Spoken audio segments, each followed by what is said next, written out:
ሰማችሁት ካላችሁ እናንተም ራሳችሁ ይሄን ሐሳብ ስጡበት። ይሄን ትምህርት አባታችን ብዙ መምህራን የተለየ እንደሆነ ነግረውናል። እኔም ሚጢጥዬ በሆነች ጥቂትዬ እውቀት ሐሳቡን አልተቀበልኩትም። ይሄን ሐሳብ ወስደው በተለይ በእስልምና እምነት ያሉት ከሌላ ቤተ እምነት ውስጥ ያሉት ኦርቶዶክስ ተዋሕዶ ቤተክርስቲያን ላይ ሊያሾፉ በቅድስት ሥላሴ ላይ ሊቀልዱ የነበሩ ብዙዎች ናቸውና ከእሱ አኳያ ነው ቪዲዮ ይሰራል። አቅርባችሁ ብትጠይቋቸው አላችሁ። እግዚአብሔር ይመስገን እሺ ብለን ነበር። ቀኑ ውሎ ሳይሄድ እሳቸውን አገኘን። ዛሬ እንደው እንዳንድ ጋዜጠኛ እንዲህ ነው ብዬ አልጠይቃቸውም። እንደ አባት ማስረዳት ያለባቸውን ልክ እንዲያስረዱን እንድንሰማቸው እንድናደምጣቸው ፈልጋለሁ። ባለፈው የተከሰተው ያን ትምህርት ያስተማሩት የት ነው? ሰኔ 21 የእመቤታችን ሕንጸተ ቤተ ክርስቲያን ከዛ ክብረ በዓሉ ላይ ነው ያስተማርኩት። የሀገረ ስብከቱ ስራ አስኪያጅ ነበሩ። ሊቀ ስልጣናት ሲሉ ሰምቻለሁ። ሀገረ ስብከቱ ስራ አስኪያጅ ባሉበት፣ መካነ ነገስት ግምጃ ቤት መምህር ባሉበት፣ ብዙ ሊቃውንት የጎንደር ሊቃውንት ባሉበት። መልካም። እና ይህ ትምህርቱን ካስተማሩት በኋላ ችስ ሰምተዋል በሚዲያው። ትምህርቱ ምን ነበረ? እስኪ እሱ መጀመሪያ አምነውበት ወይስ እንዲያው ቀን የማይጥለው የለ ሆኖ ነው ያስተማሩት? አድጦኝ ነው ዳጥ ብሎኛል። ዛን ጊዜ ትንሽ አንዳንድ መስከር አለ አይደለ? በምስጢር አንዱ መነኩሴ ምን አሉኝ? ምስከ ዙናን አንድ መነኩሴ አቤት አቤት አቤት ይሄ ትምህርት ፈልቶ አንድ ቀን የፈነዳበት እንደሆን ምን ይሆኑ አሉኝ። ያለኝ ያለ ፈልቶ ያሉኝ። ስለዚህ የዛን ሰዓት በእርግጥ ይሄ ትምህርት ወጥቶ አያውቅም። በብዛት አስተምረን አናውቅም።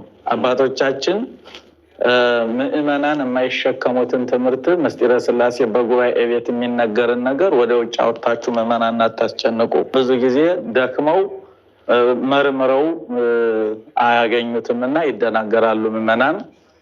እንደዚህ አይነት ምስጢረ ሥላሴ ምስጢረ ሥጋዌን ብዙ ባታወጡ ይላሉ አባቶቻችን። እና ያን ሰዓት አንድ መምህር ለሥላሴ ሴትም ወንድም አይባሉም እያለ ሲያስተምር አንድ ወጣት ሰማሁ። እግዚአብሔር ጾታ የለውም። ጾታ ለፍጥረታት የተሰጠ ስለሆነ አንቺ ሥላሴ እንላለን፣ አንተ ሥላሴ እንላለን።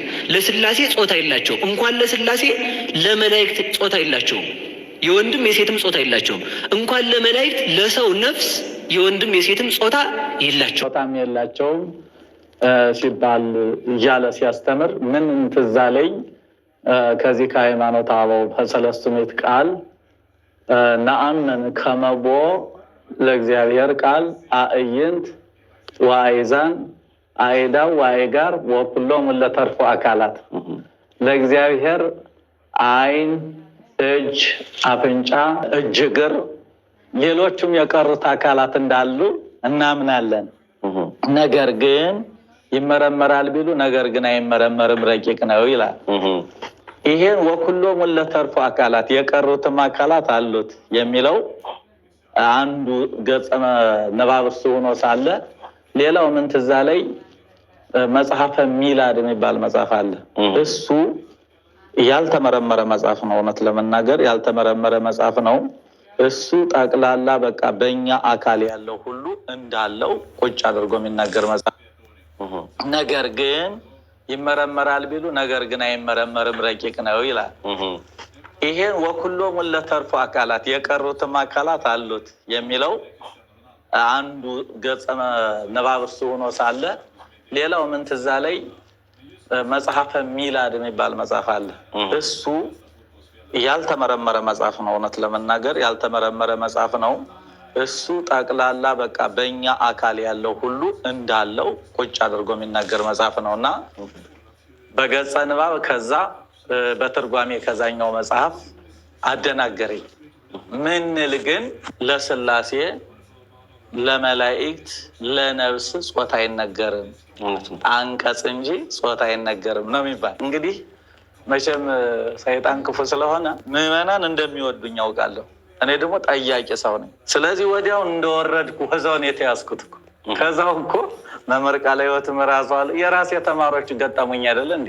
ወርጄ ከዛ አስተምሬ ምክትል ያረኳቸው ከዚህ ቀደም እንዲህ ብለው አላስተማሩንም፣ ይሄ አዲስ ቃል ነው አሉና የገዛ ተማሪዎች አንቀው ያዙኝ። ከዛ በኋላ ወዲያው መደዋወል ጀመርኩ ወደ ርዕሰ ሊቃውንት ወደ እነ ሊቀ ሊቃውንት ጠቅላላ ወደ መምህሬ አሉ ወደ ተባሉ ጓደኞቼ ደወልኩ። እንዲህ እንላለን ወይ ተሳሳትኩ እኮ ሰውን አደናገርኩ እንዴት ነው ምናምን ስል መች እንዲህ ብለን ተመረን። በተለይ መምህሬን መምህር ወልደ ጊዮርጊስ ጸጋው መስካየዙን አንደወልኩ እናስጠይቃቸው እና አካላት አልኩ እንጂ ጾታ አስተምሬያለሁ ወይ አሉ። ኧረ መድኃኒዓለም ይቅር ይበሉ፣ ስንት ሰው አደናግሬያለሁ። የአሳ ግማቱ ካናቱ ሆነ ያን ሁሉ 40 ዘመን የተጓዝኩበትን ትምህርት በጣም አበላሽቸዋለሁ ማለት ነው። እና እንደ ምዕመናኖችን ይቅርታ መጠየቅ አለብኝ። አደናግሬያቸው ህዝብ ይወደኛል አውቃለሁ እኔ በሚገባ። ስለዚህ ይሄ በተለየ አካሉ ኢየሱስ ክርስቶስ ራሱ ከሶስቱ አካላት አንዱ አካል ሲመጣ የእኛን አካል አድርጓል። ወደ ቤተ ግዝረት ገባ ይላል። ሰው ሆነ ሰው ከሆነ አኳያ በተለየ ካልን እኮ እነሱ ስጋ አለበሱ። ስለዚህ በሶስትነቱ በስላሴነቱ ጾታ አንናገርም። ሰው ከሆነ በኋላ ግን የእኛን አካል አድርጎ ወደ ቤተ ግዝረት ገባ ይላል። ከዛ ጋር ተያይዞ ነው ያደናገረኝ እንጂ አንናገርም። ለስላሴ ለመላእክት ለነፍሱ ጾታ አንናገርም። እና የኔ 100% ስህተት ነው። የኔ 100% ስህተት ነው በቃ። ስለዚህ እኔ ደግሞ ጠያቂም ስለሆንኩ መጠየቅ ያደርጋል ሊቅ ይባላል፣ ተከብሮ ያደርጋል ደንቆሮ ነው የምንለው። ስለዚህ እኔ ቀጥታ ሊቃውንቶቼ ጋር ተገናኘሁ፣ ዳሂፄንም አወቅኩት። ስለዚህ ቤተክርስቲያኒቱ አባቶች የማይሉትን ኦርቶዶክስ ተዋሕዶ ቤተክርስቲያን የማትናገረውን ተናግሬ ሲኦል መውረድ አልፈልግም። ስንት ዘመን የተማርኩትን ትምህርት ልበክለው ስለማልችል በዚህ ቃል የተደናገራችሁ ምዕመናን የተዋሕዶ ተከታዮች የኔ ዳሂፅ እንደሆነ ልታውቁልኝ እፈልጋለሁ። ይሄን ነው ማለት ለምዕመናን የምለው፣ ለሊቃውንቱም ለምኑ ሁሉ ይህ የኔ ዳሂፅ እንጂ የቤተክርስቲያኒቱ ትምህርት አይደለም። አሕዛብ አያገባው፣ መናፍቃን አያገባቸውም። በቤተክርስቲያኒቱ ውስጥ ጣልቃ አይገቡ። ለመናፍቃን ለአሕዛብ ተብሎ የሚነገር ነገር የለም። ዋናው ግን የምንጸድቅበት ክርስቶስ ያስተማረው 3 ምዕት አባቶቻችን ያስተማሩት 150 ያስተማሩት 200 ያስተማሩት ትምህርት በዚህ ነው የምንመራው። እና የኔ ዳሂፅ ስለሆነ ስህተት ደግሞ ከአዳም ጀምሮ ያለ ነው።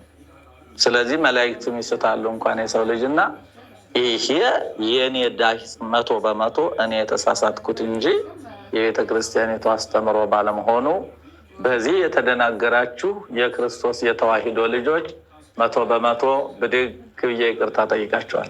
እግዚአብሔር ያክብርልባቴ። እውነት ለመናገር ያው ብዙ ሰው የሆነ ነገር ቢል መሀልን አጣፍቶ የሆነ ነገር ይርቃል እንጂ በዚህ ልክ መጥቶ ስህተትን መጠየቅም ትልቅነት ነው። ካሁን በፊት ማርያም ቤዛዊተ ዓለም አትባልም ያሉት ሊቀ ጳጳስ ወጥተው ተናገሩ፣ ይቅርታ ጠየቁ፣ ሁሉም ይቅርታውን አለፈ። በዋነኝ ደረጃ አብርሃም ቤትስ የተናገሩበት አሁን ጾታውንም ብቻ ስላልሆነ አሁን እያንዳንዱ ትምህርት ለመሰሎት አባቴ አሁን ከማጥራት አኳያ ነው። መቼስ በሰው አምሳል የተገለጠ ሁሉ ሰው አይደለም። እሱ እንግዲህ ለእኛ በሚመጥን ነው። ለእኛ በሚመጥን ስላሴ በሰው አምሳል ነው የመጡት። አካል አለ። ይሄንን መለኮታዊ አካል ናቸው። መለኮታዊ አካል ረቂቅ አካል የማይዳሰስ ቀኝ ግራ ለስላሴ መስጠት አንችልም። ስላሴ ዓለምን ያዙ እንጂ ዓለም ስላሴን ይዛል አንልም። እውነት ነው። ስለዚህ ያ ስለሆነ ስላሴ በሰው አምሳል ወደ አብርሃም ቤት 18 ላይ ኦሪት ዘፍጥረት ጠቅሻለሁ። ልክ ነው። ስለዚህ ይሄ ከመጀመሪያው አካላት ከሚለው ጋር ነው የተያዘ እኮ። አይ ለመሰሎት አሁን የኔታ በጣም ይቅርታ፣ አሁን ምንድነው ሲሰጡ የነበሩ አይደለም ስላሴ መላእክትም ሲገለጡ በሰው አምሳል ይገለጣሉ። በአምሳል አረጋዊ፣ በሽማግሌ አምሳል፣ በአምሳል ወራዙት፣ በወጣት፣ በአምሳል ሕፃን፣ በሕፃን አምሳል ይገለጣሉ። ሰውየው በሚመጥነው ስለዚህ ስላሴ መገለጣቸው ሰዎች ወይንም ጾታ ስላላቸው ወይ በወንድ አንቀጽ በመገለጣቸው የወንድ አምሳል እንዳያዙ አይደለም የሚለውን እንዲያጠሩት ፈልጌ የገለጡት ሰው በዛ መልክ ስለነበር እኮ ገባኝ። እሱማ እኔማ ጠቅሼ የተናገርኩት እኮ ስላሴ ስለምን በሴት አካል ተገለጡ፣ የሴት ቅጽል ለምን ተቀጸለላቸው የሚል አለ። ሴት ርሪት ስለሆነች ስላሴ ርሯን ስለሆኑ ሴት ከባህሪዋ ልጅ እንድታስገኝ ሥላሴም ከባህሪያቸው ፍጡራንን አስገኝተዋል እና በሴት አንቀጽ ተጠሩ እንጂ ለሥላሴ ሴት ወንድ ብሎ አካል ጾታን መስጠት አይቻልም ነው የሚል። ስለዚህ ስለሆነ እኔ ልክ እንግዲህ ለሳትኩት ስህተት መረጃ መስጠቴ ነው ማለት ነው። በዛን ሰዓት ሳመጣ እንደገና አንዱ ደግሞ ኦሪት ዘፍጥረት ምዕራፍ 1 ቁጥር 26ንም ጠቅሻለሁ። ንግበር ሰብአ በአርአያነ ወአምሳሌነ በአርአያችን እንደ ምሳሌያችን እንፍጠር ብለዋል ሲባልም በሌላው አካላቸው እንጂ ሌላው እኛ በምንራባበት አካል ይመስሉናል እያልን አይደለም። በሌላው ባለው አካላቸው ፍጹም አካል ለአብ ፍጹም አካል ፍጹም መልክ ፍጹም ገጽ አለው። ለወልድ ፍጹም አካል ፍጹም መልክ ፍጹም ገጽ አለው። ለመንፈስ ቅዱስ ፍጹም አካል ፍጹም መልክ አለው። ስለዚህ እንግዲህ ይሄን ብዬ በዛን ሰዓት አደናግር ያለው ደግሞ ያለ ትንሽ አወቅኩ ስትል ትደናገራለህ። የአንጻር ነውና በአጭሩ ቤተክርስቲያኒቱ የምትለው አሁን እኮ ያ ማለት አሁን የሥላሴ አካል ሙሉ ሱፉ ነው የሌለበት ቦታ የለም በሚለው ነው እኮ ሥላሴ አሁን ወልድ ስጋ ለብሶ ወነበረ በየማናሁ በአባቱ ቀኝ ተቀመጠ እንላለን። ቀኝ ተቀመጠ ስንል ወስነን አይደለም። እስመ ነቢረ የማን ያኤምር ሀበ ተዋሕዶቶሙ በክብር ለአብ ወወልድ መንፈስ ቅዱስ በቀኝ መቀመጥ ማለት እሪናን እንጂ ሥላሴን ለመወሰን አይደለም ይላል። እውነት ነው። ስለዚህ ስለሆነ ሥላሴ አይወሰኑም። አካል አላቸው። ፍጹም አካል ፍጹም መልክ ለሶስቱም ለየራሳቸው አላቸው። ጾታ ግን አንናገርም። የኔ ስህተት ነው። መልካም። በመላ ዓለም ያላችሁ ኦርቶዶክሳውያን እንግዲህ አባታችንን እውነት ለመናገር እያንዳንዱን ነቅሰን ይሄን ወድለዋል፣ ይሄ እንደዚህ ነው፣ ከዚህ ነው ብለን እኔም አቋቋሙን የተማሩት ድጓውን የተማሩት ቅኔውን የተማሩት በመላ ዘመን ቤተክርስቲያን ባለው አገልግሎት ውስጥ የሚያገለግሉን እኒህን ታላቅ ሊቅ የእኔ አይነት ቢጤ ተራኩታራ እንዲያ ብሎ የመናገርም ወላለም አቅምም የለው ስላሉ ሳይሆን በሌሉበትም በዛ ልክ ነው የተናገርኩት። ይኸው አቅሜንም ስለማቅ ለውዳሴ ከንቱም ስላልሆነ የተናገርኩት እግዚአብሔር በሚያውቀው እንደው ከእውነት አኳያ ግን ያልደፈርኩትም ከዛ አኳያ ነው። እንዲህ ቢጠይቅ ኑሮ ብላችሁ የምታነሱት ጥያቄ እንደሚሆን አውቃለሁ። ያልጠየቅኩት እሳቸው አባታችን ለይቅርታ ነው የመጡት። ጥቅል የሆነውን ነገር ሀሳብ ሰጠውናል። እንደው መጠየቅ የምፈልገው ግን መምህሬ አሁን ብዙ ጊዜ ትርጓሜ መምህራን በየቦታው መምህራን አሉ።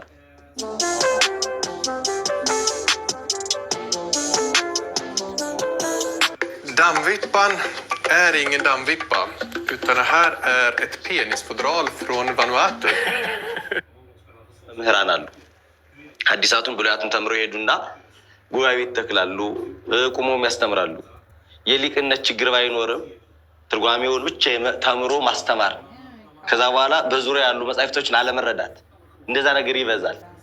ትርጓሜውን ይዞታል። አሁን በእርግጠኝነት አንድም ብሎ አይቼው ታውቃለሁ ሰው ሲተረጉሙ። ሌላው ቀርቶ አሁን ስንለው የነበረውን ቆንጆ አድርገው ነው የሚተረጉሙት፣ አንጠርጥረው ነው የሚተረጉሙት። ውዳሴ ማርያሙን ይተረጉማሉ፣ ቅዳሴውን ይተረጉማሉ፣ ወንጌሉን ይተረጉማሉ፣ ብሉያትን ሐዲሳቱን ይተረጉማሉ። ግን የሚተረጉሙት ያገኙትን ነው የሸመደዱትን ነው።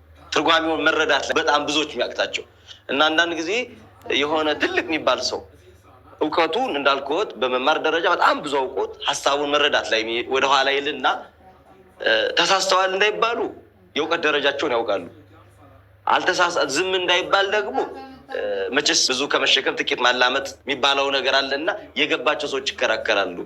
እና ትርጓሜ ተምረው ትርጓሜው እንደው ያልገባቸውን ሳይገባቸው የሚያስተምሩ መምህራን ብዙ ቦታ ላይም ስለሚታይ ይሄ ከምን ጉድለት የመጣ ነው? ይሄ በነገራችን ላይ ካለመጠያየቅ የመጣ እኛ እንጠያየቅም። ብዙ ጊዜ በእኛ ቤት ትልቁ ችግር መተባበት አለ። አንዱ ጋር መጠያየቅ ብዙ ችግር አለ እንጂ አሁን ብንጠያየቅ እኛ ለምሳሌ አሁን የዚህ አይነት ዓለም አቀፍ የሚሆኑ እንደ ርዕሰ ሊቃውንት መምህር ገብረ ኪዳን ወደ ዓለሙም ወደ ሁሉም በቃ ትኩረት ያደረገ ምርምር ያለው አለ። አንዳንዱ ደግሞ የያዘውን ይዞ የሚሄድ ክፍል አለ። ዞሮ ይሄ በየጊዜው በእረፍት ጊዜ ማገናዘብና ከትርጓሜው ጋር አብሮ የሚሄዱትን መጻሕፍት በእረፍት ትርጓሜ ከባድ ነው። ወዲያና ወዲህ የማያሰኝ ትምህርት ስለሆነ ወንበር በተዘጋ ቁጥር ሂዶ ላይብረሪ ውስጥ ገብቶ ማገናኘት ነው። በዚህ ተማሪውን ሲጠይቅ መልስ የሚገኘው ከዚህ የተነሳ ነው እና ይሄ አልፎ አልፎ ይከሰታል።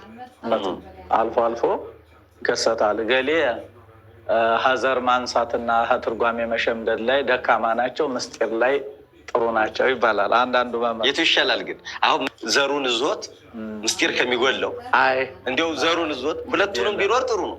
እንዲያው ቢጎለው ግን ሁለቱን ይዞ ቢሄድ እጅግ በጣም ማለት ሰካ ነው። ላልቻለስ ተሸክሞ ከሚቀር እንግዲህ የተሸከመውን የማይበላል አይደል? ይሄማ ሌላ ሊሆን ነው። ስለዚህ ማብራራቱ ይበልጣል። ምስጢርን እዞ የሚችለውን ያህል ዘር እሱ ነው። በጣም በጣም በጣም ትልቅ ነገር ነው። እንዲያው እግር መንገዱን የኔታ አሁን አስተምሮ ላይ እርግጠኛ የምንሆንባቸው ነገሮች አሉ። አንገቴን እሰጣለሁ የምትለው አውቃለሁ። እንዲህ አይነት ነገር አስተምሮት ላይ ብዙ ጊዜ እርግጠኛ ሆኖ ነበር። እንግዲህ ሰው እኮ ይኸውልህ ስማኝ፣ ሰው እኮ ሲሳሳት እኮ አይቀረውም እኮ ምንድን ነው ሊሄድ ካለ እኮ ጠቅሎልም ነው ሊሄድ ካለ ጠቅሎልም ነው። ስለዚህ ሰው እንግዲህ ለተማመነበት ነገር አንዳንዱ ሰው እውነት ሳይዝም እውነቱንና ሐሰቱን እውነት ለማድረግ ብዙም ይደፋፈር ሰው ይኖራል። እኔ ግን ከዛ አንጻር አይደለም። እኔ ልክ በቃ ያን ቃል የምንጠቀመው ሁልጊዜ የቤተክርስቲያኒቱ ልሳን እሱ ነው ብዬ ስላሰብኩ እንጂ አንዳንድ እኛ እኮ ሰው ነን፣ ሰው እኮ ነን። ሰው እንደመሆናችን መጠን ሰው ብሎ ሆኖ አይሳሳትም። እግዚአብሔር ለዚህ እኮ ነው ነሱስ መቀርበት መንግስተ ሰማያት ንስሐ ግቡ ያለን እኮ ስለምንስት ነው። እሺ የመጨረሻ አንድ ጥያቄ አለ አባቴ፣ ለሌሎች እንዲያው መልዕክት እንዲያስተላልፍ ፈልጌ ነው። መቼስ የቤተክርስቲያናችን ትምህርት በመሰለኝ በደስታ ላይ አንናገርም። ያመንበትን በተለይ ምስጢረ ሥላሴ ዶግማ ነው። እንዲሁ ወደዚህ ወደ ቀኝ ወደ ግራ የማይል ለዘመናት ቤተክርስቲያናችን የሌሎች ከኦርቶዶክስ ተዋሕዶ ቤተክርስቲያን ቤተ እምነት ውጭ ያሉት ሰዎች እንዳቦጌዴ እየተቀዳደዱ በጣም ብዙ የእምነት ድርጅት ሲፈጥር ባለችበት ርቴቱን አቀጥላ የመጣችበት የሃይማኖት ምሰሶ በተለይ ይሄ ዶግማ ትምህርቷ ነው። እንቅስቅስ የሌለው በሶስቱ በዶግማ በቀኖናና በትውፊቷ ነው ቤተክርስቲያን ተጠብቃ ያለው አጥሯ እሷ ናት። እና እንዲህ የሚንዱ ትምህርቶች ለምሳሌ ባለፈውም ሚዲያ ላይ ስሰራ ስቻለሁ። ብፁዕነታቸው ይቅርታ ጠየቁ። አሁን እሱም እግዚአብሔር ይመስገን ዛሬ ይቅርታ ጠየቁ። ሌሎችም ከዚህ በፊትም በጣም ትልልቅ የሚባሉ ሰዎች አይ በቃ እንዲያው ቀን ሆኖ ማይጥለው የለም ተሳሳትኩ ብለው ይቅርታ ይጠይቃሉ። መሀል ላይ የሚወድቁ ሰዎች ኃላፊነት መውሰድ የለበትም። አሁን በሰሞኑ የተነሳው የእውነቴን ነው አባቴ፣ ዳግም ይቅርታ በጠይቁበት ለወሰት ፈልጌ አይደለም። እንዲያው ለቀጣይ አሁን በዚህ እምነት አንደኛ ከሌላ ቤተ እምነቶች ያሉ ሲቀልሉ ኦርቶዶክሳዊ ሆኑ ያዘናል። አንጀት ሁሉ ድብን ያለ እጅግ አብዝቶ የከፈው እንዴት ነው የኛ አባቶች? አሁን አንዳንዱ ያን ያህል የተማሩ ያ ሊቅ ይሄን አያውቁትም ማለት ይችላል ወይ? አቋቋሙ ድጓውን፣ ቅኔውን፣ ዝማሬ መዋሥዕቱን የተማሩት ሊቅ ይሄን አያውቁም ብሎ እንዴት ያስባል? አይ ሌላ ትምህርት ይኖር ነው የሚል ሰው አለ። ከመካከል ደግሞ አይ ሰው ናቸው፣ በሰውነታቸው ደግሞ ቤተክርስቲያናችን ሰው አይሳሳትም አትልም፣ ጳጳስ አይሳሳትም አትልም። የማይሳሳት እግዚአብሔር ብቻ ነው፣ ትክክል ቤተክርስቲያን ብቻ ናት። እና አይ ሰው ናቸውና ተሳስቶ ይሆናል ብለው ሀሳቡ የተቃወሙ ሰዎች አሉ። ግን መሀል ላይ የሚሰጡ ሰዎችን ኃላፊነት ከመውሰድ አኳያ እንደ ሌሎች መምህራን ነው በተለይ እርግጠኛ ባልሆኑበት መጽሐፍትም አሁን ቅድም የጠቀሷቸው የሊቅ መጽሐፍ አለ፣ ግን የቅዱስ ማይባሉ ሊቅነታቸውን ቤተክርስቲያን